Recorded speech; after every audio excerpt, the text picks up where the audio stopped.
And so far right now, what we can expect with our There For You weather headlines, it's going to be a rainy Tuesday for some around southern Utah. We also start to see a little bit of a cool down, and then there is the risk of a marginal threat of severe weather. And then because of the strong storms, we could see some flash flooding possible. So looking outside right now over in St. George, we see plenty of cloud cover and even some virga falling down. But as the atmosphere continues to moisten, we'll see that we see more rain actually making it towards the ground, and that's going to possibly lead to some flash flooding. So far right now, we see that quite a few storms are popping up, specifically around parts of southeast Utah. Also right here towards the Applewood Plateau, there's a strong cell right here that looks to be producing quite a lot of rain, and it's just training over the exact same area. So we could possibly be seeing flash flooding there.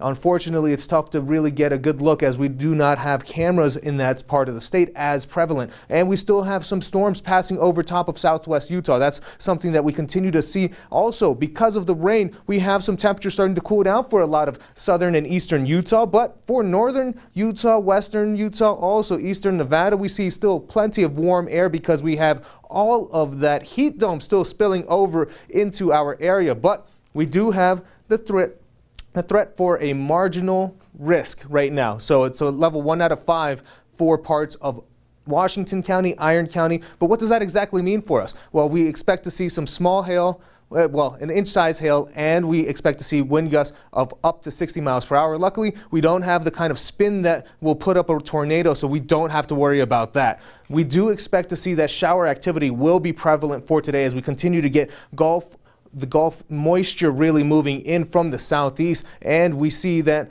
look at that, we have the potential to have just some isolated severe thunderstorms for us under this risk for us. And as we continue going along, we'll also see that flash flood potential is mostly going to be around areas just where we mentioned, over towards the Applewood Plateau and areas around south central Utah, also going into eastern Utah. This is going to be all possible, and that's because this high pressure system continues to wrap around some rain. It does become heavier towards the afternoon hours, but as we start to lose that sunshine, we no longer see the storms as prevalent. But going into the overnight hours, we then start to see for Wednesday, we get another return of shower activity, specifically up in northern Utah, and that continues for us throughout Wednesday. It's spotty, but we have the possibility of seeing some storms and thunderstorms. So that is something that continues also into Thursday. Looking at the regional forecast for today, we expect to see that temperatures will be around the 90s for everyone, so it's not terrible out there. And for St. George, we expect to see the temperatures remaining around the 90s for the next few days.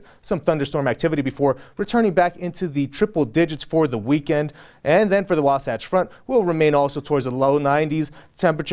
Temperatures will be around the low 90s and some thunderstorm activity. But if you want to stay ahead of all of the thunderstorms, make sure to download the Pinpoint Weather app on your smart device using the QR codes on the screen or using your app store. Over to you, Brian and Sarah.